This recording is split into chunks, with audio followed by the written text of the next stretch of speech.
Shalom jemaat Tuhan. Puji Tuhan, kita bersyukur kita ibadah offline dan online. Kita percaya gerakan roh Tuhan akan melanda setiap kita dimanapun kita berada, karena roh Tuhan tidak terbatas. Amin. Kita mau naikkan syukur kita kepada Tuhan, Raja di atas segala raja, Yesus Tuhan yang kita tinggikan. Mari kita angkat pujian kita kepada Dia, naikkan syukur kepada Tuhan. Haleluya, Yesus Tuhan.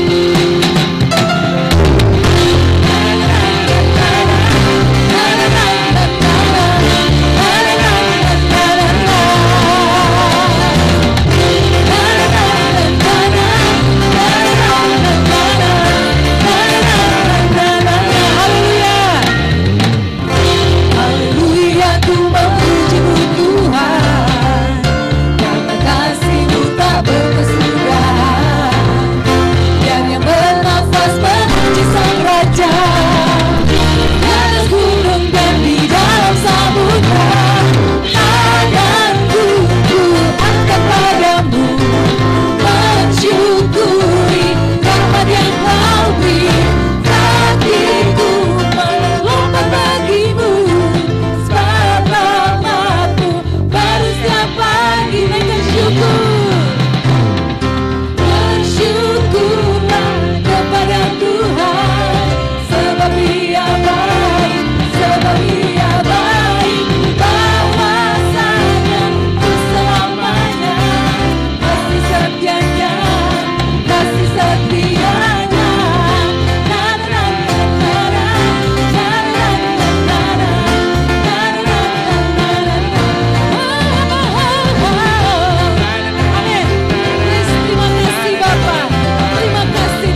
Bapa kami kudus, dan kami menyembah Engkau Tuhan kami yang kudus.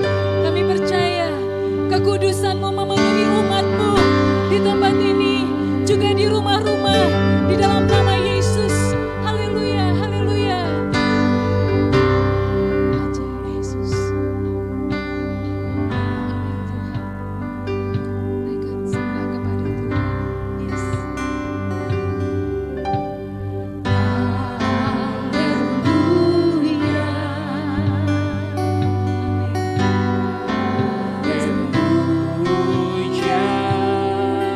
For the Lord God Almighty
layak disembah, Kau yang kami agungkan, Kau yang kami tinggikan Tuhan. You are awesome in this place, Lord Jesus. Amen.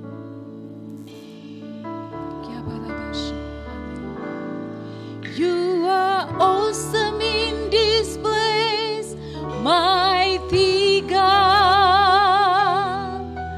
You are awesome in this place, Abba Father. You are worthy of our praise. To you our life we raise. You are awesome in this place, mighty. You are awesome, Jesus. Awesome in this place, mighty God. You are awesome in this place, Abba Father. You are worthy of our praise. To you our life we raise. You are awesome in this place, mighty God. You are awesome in this place, mighty God. You are awesome in this place, Abba Father. You are worthy of our praise. To you our life we raise. You are awesome in, say it again. You are awesome, Jesus. You are awesome in this place. You are awesome in this place, mighty God. You are awesome Amen. in this Ajaib Yesus. Abba Father. You are worthy of our praise. To you our life we raise.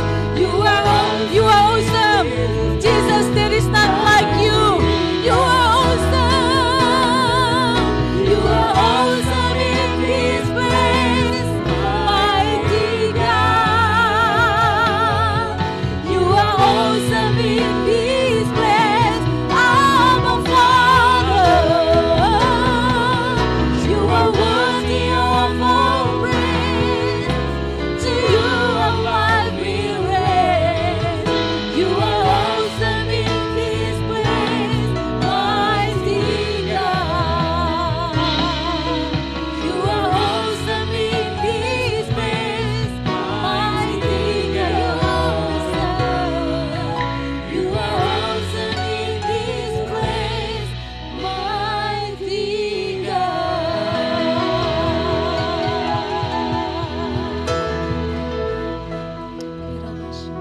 Thank you Jesus, thank you Lord, thank you. Terima kasih Tuhan. Sungguh Kau yang kami tinggikan, sungguh Kau yang kami agungkan Tuhan. Ya Rabashe, Kau yang layak kami sembah, Kau yang lamanya kami puja. Kami percaya Tuhan, Roh-Mu membawa kami, Roh-Mu yang menggerakkan kami Tuhan. Terima kasih, kami akan melihat kemuliaan Tuhan, kerajaan-Mu ya Tuhan, yang Kau nyatakan bagi umat-Mu. Terima kasih Tuhan, terima kasih kami menyerahkan hati dan hidup kami, untuk kami boleh menjadi murid-murid Tuhan yang diajar oleh firman Tuhan.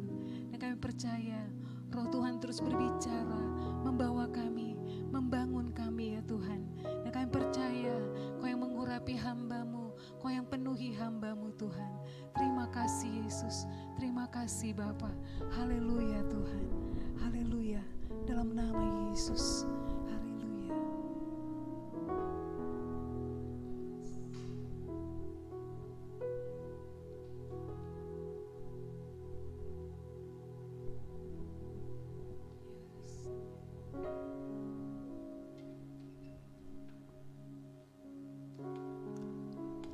Mari kita siapkan hati kita untuk mendengar firman Tuhan. Mari kita berdoa. Kami percaya bahwa Tuhan ada di tengah-tengah kami pada pagi hari ini. Kami percaya bahwa Tuhan rindu untuk memberkati, rindu untuk mengurapi kami dengan pengurapan yang baru. Membebaskan kami dari setiap pekerjaan si jahat. Membawa kami untuk kami boleh mengalami kasih Tuhan yang luar biasa pada pagi hari ini. Kami percaya bahwa Allah itu ada di tengah-tengah kami, memberikan kelegaan bagi kami, dan mengangkat kami yang jatuh. Hari ini kami akan mengalami Tuhan. Kami akan mengalami kemerdekaan yang daripada Tuhan. Kami akan mengalami kasih Tuhan yang luar biasa. Mari jemaat Tuhan, dimanapun Anda berada hari ini, mari siapkan hati kita untuk kita boleh menerima firman Tuhan. Dan kita yang siap menerima firman Tuhan katakan, amin. Amin, puji Tuhan. Silakan duduk Bapak Ibu Saudara. Kita hari ini akan belajar satu firman Tuhan, yaitu tentang kasih Bapa, yaitu kasih Allah, kasih Tuhan yang luar biasa. Saya mau sampaikan kepada Bapak Ibu semua bahwa Allah kita bukan sekedar Allah yang mengasihi kita, tetapi Dia adalah kasih itu. Oleh kasih itu Dia datang untuk memulihkan kita. Oleh kasih itu Dia datang untuk menjemput kita dan membawa kita pulang ke rumahnya. Oleh karena kasih itulah kita yang tidak berharga menjadi berharga. Oleh karena kasih itulah yang tadinya kita hilang, kita dibawa pulang kembali. Hari ini saya mau sampaikan bahwa Tuhan adalah kasih itu. Dan dikatakan dalam firman Tuhan bahwa tanpa kasih hidup kita tidak akan berguna. Tanpa kasih tidak akan berguna, dikatakan apapun kehebatan manusia, apapun yang dilakukan oleh manusia, tanpa kasih dikatakan itu tidak akan ada artinya. Hidupnya akan semakin kering dan semakin kering, karena kasihlah yang akan membuatnya berarti. Banyak orang melakukan sesuatu, banyak orang mengumpulkan harta dan segala macam supaya hidupnya berarti. Tapi saya mau katakan pada pagi hari ini, tanpa kasih hidup kita tidak akan berarti. Untuk itulah Tuhan datang, Yesus datang untuk memberikan kasih-Nya kepada kita, supaya kita hidup kita berarti, dikatakan. Kalau mau hidup kita berarti, terimalah kasih Tuhan. Dari sisi Tuhan dikatakan bahwa Dia sudah memberikan kasih-Nya yang luar biasa kepada kita. Dan bahkan anaknya yang tunggal sudah Dia berikan kepada kita, supaya kita bisa mengalami kasih itu. Apakah kita mengalami kasih itu bukan hanya tergantung kepada Bapa, bukan tergantung kepada Tuhan, tetapi tergantung kepada diri kita sendiri. Apakah ketika Dia berikan kasih itu kita terima atau tidak, atau malah kita menutup diri kita. Hari ini kita mau belajar tentang kasih di dalam Lukas pasal yang ke-15. Lukas pasal yang 15 ini adalah suatu pasal yang luar biasa. Ada 32 ayat di situ. Dan kalau dibaca ada 3 perumpamaan di sana, yaitu perumpamaan domba yang hilang, perumpamaan dirham yang hilang, dan perumpamaan 2 anak yang hilang. Sebenarnya ini adalah satu kesatuan. Satu kesatuan, perumpamaan ini adalah satu kesatuan. Yang pertama dikatakan ada domba yang hilang. Dan domba yang hilang ini tidak menyadarinya. Dia pergi jauh dari gembalanya dan tersesat. Dia pergi jauh, dia hilang, tapi dia sendiri tidak menyadarinya. Gembalanya lah yang datang untuk menjemputnya. Gembalanya lah datang untuk mencari dan membawa dia pulang kembali. Hilang, tersesat, pergi jauh. Nah yang kedua, ada dirham yang hilang. Hilangnya bukan pergi jauh, tapi hilangnya di rumah. Dikatakan di rumah dirham hilang. Sesuatu barang yang sangat berharga di rumah hilang. Dan pemiliknya lah yang menyadarinya. Dirhamnya gak akan sadar. Pemiliknya menyadarinya dan dia berusaha keras. Dia menyalakan lampu, dia bersihkan rumahnya sampai dia ketemu dirham yang hilang itu. Jadi ada 2 perumpamaan ini. Yaitu ada domba yang hilang, dia pergi jauh dari gembalanya. Dan ada tinggal di rumah tapi hilang. Jadi ada dua, inilah yang mengantar kita untuk kita bisa sampai kepada perumpamaan anak yang hilang itu. Yaitu ada dua anak dari seorang ayah, di mana ayahnya ini begitu mengasihinya. Tetapi anaknya hilang.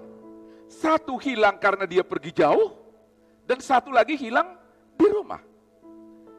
Kenapa bisa seperti itu? Boleh dikatakan bahwa Allah kita itu adalah maha pengasih dikatakan. Dia benar-benar kasihnya luar biasa. Dan bahkan dikatakan nyawanya sendiri pun dia berikan kepada kita. Tetapi kita juga harus ingat bahwa dia benar-benar mengasihi kita dengan luar biasa. Tetapi dia juga Allah yang adil. Allah yang adil artinya, kalau kita pergi jauh ya hilang. Itulah keadilan Tuhan. Kalau kita tidak membangun hubungan dengan dia ya hilang. Walaupun kita di rumah dikatakan, ada di lingkungan yang di rumah dikatakan, kalau kita tidak mau hubungan dengan intim dengan Bapa kita itu, kita datang, kita nggak tegur, kita nggak pernah menegur dia, bersekutu dengan dia, ya kita akan hilang.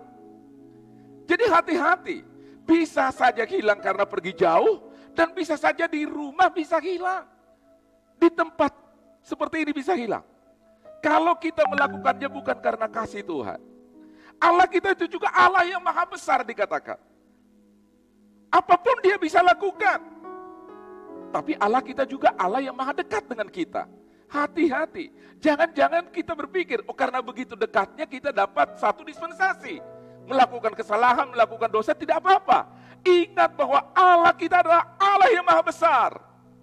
Tapi dia juga Allah yang maha dekat. Bukan berarti kalau dia maha dekat, kita bisa sembrono. Ya, ngomong macam-macam bisa, tidak bisa. Dia adalah Allah yang kudus. Dia Allah yang tetap melakukan sesuai dengan perjanjiannya. Dia Allah yang berdaulat dikatakan.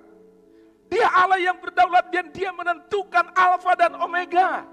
Tetapi dia juga memberikan kebebasan bagi kita. Karena kita bukan diciptakan robot. Kita diciptakan punya kehendak. Dan kita bisa memilih. Tapi hati-hati, salah memilih akan membuat kita hilang. Salah memilih akan membuat kita berakhir dengan kebinasaan. Demikian juga dengan perumpamaan dari dua anak yang hilang itu. Yang pertama dikatakan, kita mau belajar, saya mau langsung saja kepada anak yang sulung. Anak yang sulung ini dia di rumah. Dari pagi sampai petang sampai malam dia di rumah. Tetapi dia tidak memiliki hubungan yang intim dengan bapaknya. Dia melakukan apa yang dia mau. Bukan apa yang bapaknya mau. Dia makan apa yang dia mau, bukan apa yang bapaknya mau. Sehingga dia melakukan segalanya untuk satu tuntutan, yaitu supaya papanya menghargai dia. Dia melakukan sesuatu supaya papanya menghargai, memberikan satu penghargaan kepada dia. Karena dia melihat adiknya udah pergi dan dia menghambur-hamburkan uang papanya. Nah, sekarang dia mau tunjukkan kepada papanya bahwa dia adalah anak yang baik. Kita tidak akan berkenan di hadapan Tuhan dengan apa yang kita lakukan. Tetapi kita akan berkenan kepada Tuhan ketika kasih Tuhan ada di dalam kita. Kasih itulah yang membuat perkenanan Allah ada dalam kehidupan kita. Bukan sekedar apa yang kita buat. Anak yang sulung ini, dia kehilangan, dia hilang. Walaupun dia di rumah. Karena dia merasa benar. Dia merasa benar, dia lebih baik daripada adiknya. Dia merasa benar.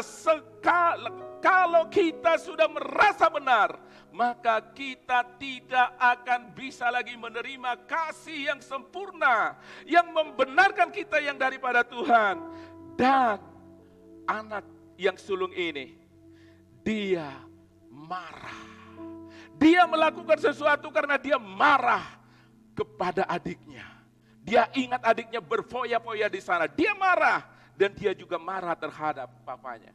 Kalau kita sudah merasa benar, kalau kita sudah marah-marah, kalau kita sudah melakukan sesuatu untuk menuntut, untuk dihargai, hati-hati. Ini, sadarlah bahwa kita sedang hilang. Kita sedang putus hubungan dengan Bapa kita. Saya mau katakan, bukan jauh atau dekatnya rumah ke power plant atau ke sumber listrik yang menentukan rumah itu terang atau tidak. Tetapi yang menentukan adakah rumah itu terhubung dengan sumber listriknya. Bisa saja rumah kita jauh tetapi terhubung dengan power plant, dengan sumber listrik, rumah kita terang. Tapi bisa saja rumah kita begitu dekat dengan sumber listriknya, tetapi rumah kita tidak terhubung dengan sumber listrik itu. Rumah kita akan gelap. Demikian juga dengan hidup kita, dimanapun kita bisa hilang. Tetapi percayalah, Tuhan ada di mana-mana. Dimanapun kita ada, di desa, di kota, di kantor atau dimanapun, kalau kita terhubung dengan Dia, kita akan mengalami sukacita yang luar biasa. Kita akan mengalami kasih yang besar. Dan tragisnya, anak yang sulung ini, ceritanya sampai di situ. Dia marah. Jangan sampai kita mengakhiri hidup dengan kita marah. Anak yang bungsu, ini adalah anak yang, menurut kakaknya, ini gak keterlaluan. Papa belum meninggal udah minta bagi warisan. Biasanya kalau mau bagi warisan itu kan setelah meninggal baru kita bagi. Tetapi anak yang bungsu ini, dia Papa masih hidup, masih sehat, sudah mau bagi warisan. Tetapi ada pilihan bagi dia. Saya percaya bahwa papanya sudah mengajarkan, sudah mengajar dia bahwa hidup itu seperti ini. Supaya kamu nanti benar, kamu tidak boleh berfoya-foya, tidak boleh menghambur-hamburkan uangmu. Tapi mengapa anak bungsu ini mau keluar dari rumahnya? Bahwa dikatakan dalam Lukas 15 ayatnya 12-13, kata yang bungsu kepada ayahnya, "Bapa, berikanlah kepadaku bagian harta milik kita yang menjadi hakku." Lalu ayahnya membagi-bagikan harta kekayaannya itu di antara mereka. Beberapa hari kemudian anak bungsu itu menjual seluruh milik bagiannya. Itu lalu pergi ke negeri yang sangat jauh. Di sana ia memboroskan harta miliknya itu. Dan dengan hidup berfoya-foya. Saya mau katakan, kenapa kita mau keluar dari rumah Bapa kita? Yang pertama, karena kita merasa berhak. Merasa berhak. Merasa berhak itulah yang membuat kita menentukan pilihan yang salah. Merasa berhak itulah yang mendorong kita untuk kita bisa melakukan sesuatu di luar kehendak Tuhan. Yang kedua, menuntut haknya. Sudah merasa berhak menuntutnya. Bisa dibayangkan papanya yang baik harus diperhadapkan dengan anak yang menuntut haknya. Padahal anaknya sudah mempunyai rencana yang luar biasa bagi anaknya. Tetapi anaknya harus menentukan pilihannya sendiri. Saya percaya papanya mengizinkan, silakan hidup sesuai dengan pilihan. Dan juga mungkin dia sudah merasa pintar, merasa bisa mengelola hartanya. Bayangkan, baru dikasih langsung dijual semua. Itu adalah bukti bahwa dia belum bisa bertanggung jawab atas apa yang dia putuskan. Baru dibagi hartanya, langsung dihabisin semua, dijual semua. Dan dia punya keinginan sendiri ternyata. Dia mau memuaskan dirinya sendiri. Ketika kita hidup untuk kepuasan diri kita sendiri, itu adalah pertanda bahwa kita harus datang kepada Tuhan. Ketika kita sudah didorong untuk memuaskan keinginan kita sendiri, itu adalah pertanda bahwa kita harus datang kepada Tuhan. Apalagi kita sudah mau bebas, tidak mau lagi dikontrol, dan anak itu dikatakan pergi jauh, dikatakan pergi jauh dari papanya. Kalau anak yang sulung, dia di rumah tetapi hilang, dan dikatakan bahwa tidak ada ceritanya lagi. Tetapi anak yang bungsu ini pergi jauh. Dan di kejauhan, saya mau katakan bahwa Tuhan akan membuat segala sesuatu terjadi bagi kita agar kita bisa pulang. agar kita bisa pulang. Waktu akan membuat kita harus kembali kepada Tuhan. Anak yang bungsu ini dikatakan ternyata hartanya habis. Hartanya habis. Dan di sana dikatakan ada bencana kelaparan dan dia mulai melarat. Ketika yang diandalkan telah tiada dan bencana datang, sudah andalan tidak ada, bencana datang, hidupnya melarat luar biasa. Apa yang dia lakukan? Ketika sudah melarat dan juga apa yang diandalkan sudah tidak ada, maka dia mengerjakan apa saja. Hati-hati, kalau kita sudah mengerjakan apa saja, itu pertanda bahwa kita harus kembali kepada Bapa. Kalau kita sudah mengerjakan apa saja, dan yang kedua, kalau kita sudah makan apa saja. Apa aja yang penting, makan. Sampai anak bungsu ini dikatakan makan bersaing dengan makanan babi. Jadi kalau kita sudah makan apa saja, hati-hati. Hati-hati kalau sudah hidup mengerjakan apa saja dan makan apa saja, itu waktunya untuk kita bisa kembali kepada Tuhan. Jangan sampai melarat terus, kekeringan. Bahwa dikatakan tanpa kasih, anak yang bungsu ini melakukan sesuatu, mengerjakan sesuatu tanpa kasih. Dan tanpa kasih dikatakan hidupnya kering. Hidupnya melarat. Demikian juga dengan hidup kita. Tanpa kasih, hidup kita akan kering, akan melarat, dan akan dikatakan mengerjakan apa saja. Karena kasih akan membawa kita untuk kita mengerjakan apa yang Bapa kita kerjakan.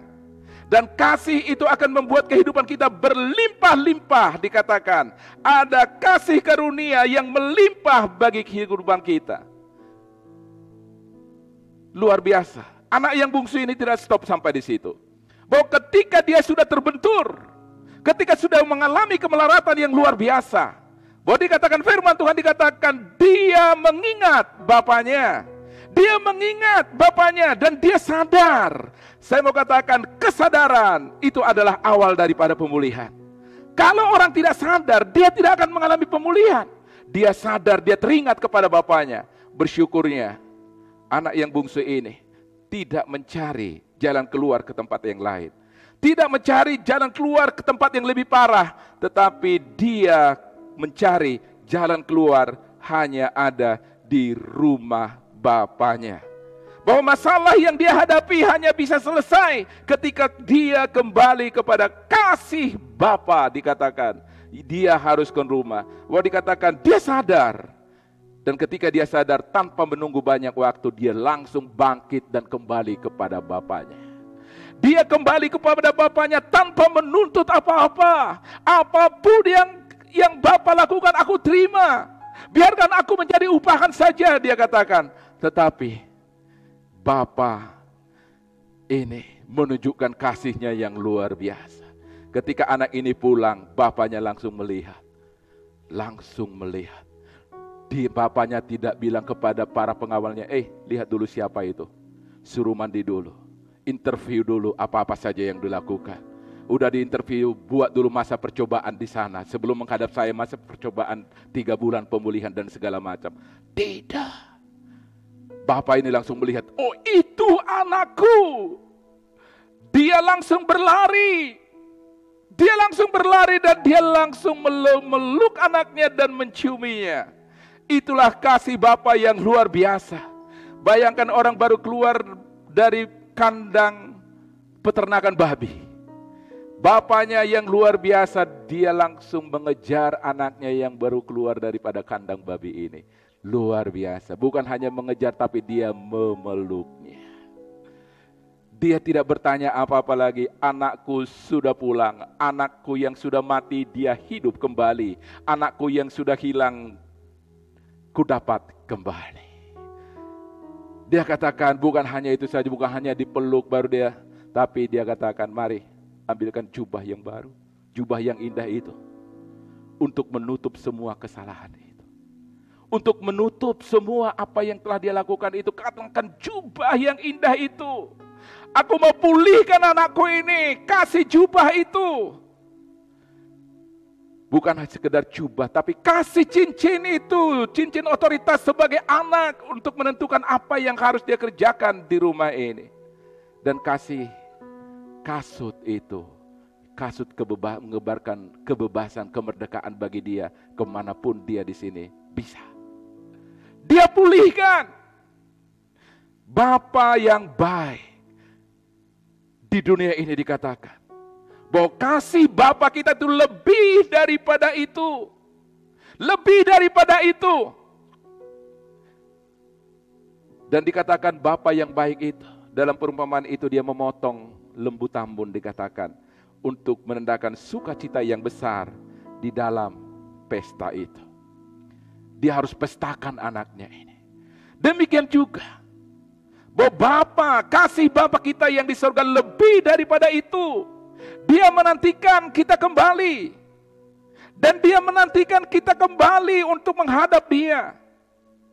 Dan ketika kita datang, dia mengejar, dia merangkul kita dan mencium kita.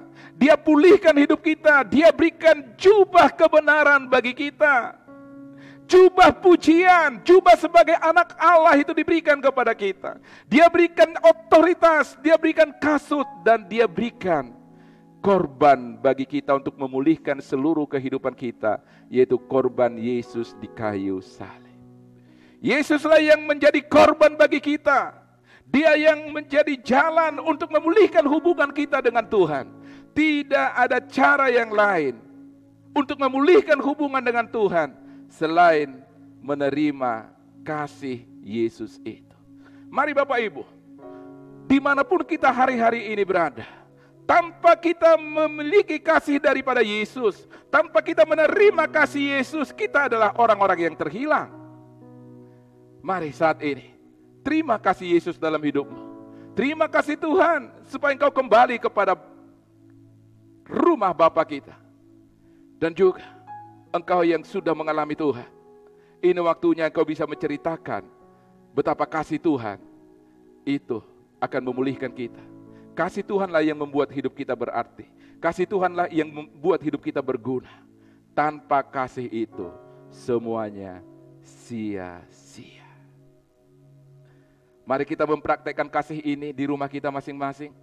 Jangan sampai ada anak kita yang hilang di rumah tapi hilang. Atau jangan sampai ada anak kita pergi jauh hilang.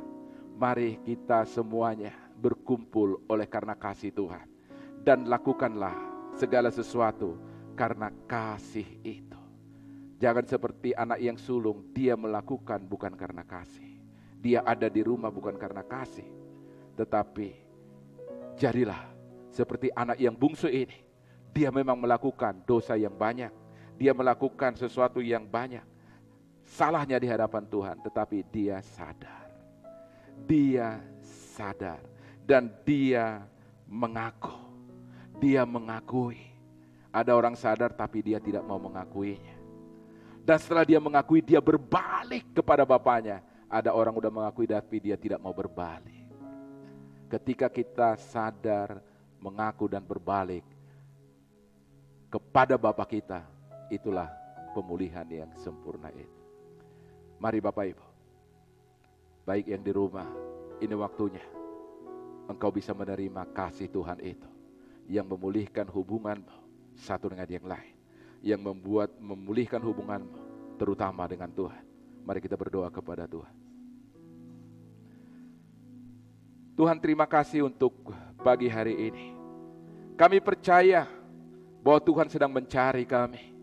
Kami percaya bahwa Tuhan sedang menantikan untuk kami boleh kembali kepada kasih-Mu Tuhan.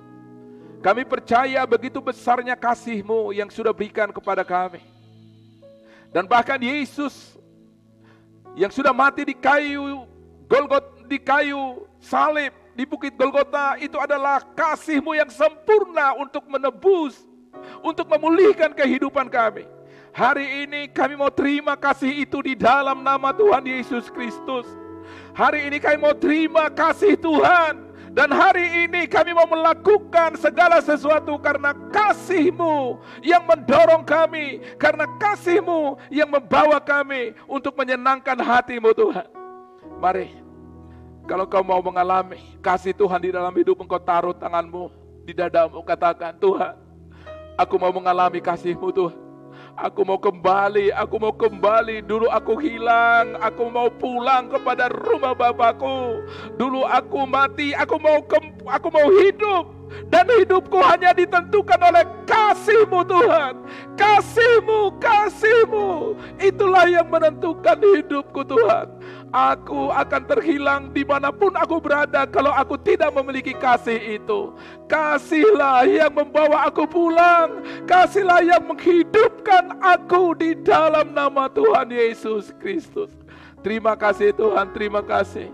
Biarlah Tuhan yang menjaga kehidupan kami, memberikan kekuatan yang baru bagi kami, untuk kami boleh hidup di dalam kasih Tuhan. Mari jemaat Tuhan, mari engkau bangkit berdiri. Engkau angkat tanganmu, arahkan hatimu kepada Tuhan. Kita mau pulang dengan berkat-Nya yang sempurna. Berkat kasih sayang daripada Bapa Surgawi, kasih karunia daripada Yesus Kristus, dan penyertaan daripada Roh Kudus. Itulah yang menyertaimu dimanapun engkau berada. Apakah engkau berada di rumah, di jalan, atau di tempat pekerjaanmu, berkat yang sempurna itulah yang menyertai hidupmu mulai saat ini sampai selama-lamanya di dalam nama Tuhan Yesus Kristus. Baik, semua kita yang menerima berkat katakan amin, amin. Tuhan Yesus memberkati. Berikan kemuliaan bagi Tuhan. Alami kasih Tuhan dalam minggu ini. Tuhan Yesus memberkati.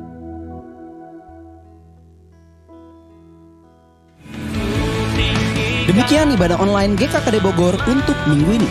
Diinfokan kepada seluruh jemaat bahwa persembahan dapat ditransfer ke rekening BCA Pelayanan atau melalui aplikasi dompet elektronik OVO dengan scan QR Code yang tertera di layar. Mari pastikan kita tetap terhubung bersama dalam ibadah dan komunitas sel di kelompok usia masing-masing, serta membaca Alkitab 4 pasal sehari sehingga iman kita tetap bertumbuh semakin kuat. Untuk informasi seputar kejemaatan dan materi khotbah setiap minggunya dapat diakses melalui Facebook, Instagram, dan YouTube GKKD Bogor. Untuk renungan harian dapat diakses melalui www.towards2020.org. Sekian perjumpaan untuk minggu ini. Tetap sehat, tetap semangat. Salam Living Word. Tuhan Yesus memberkati.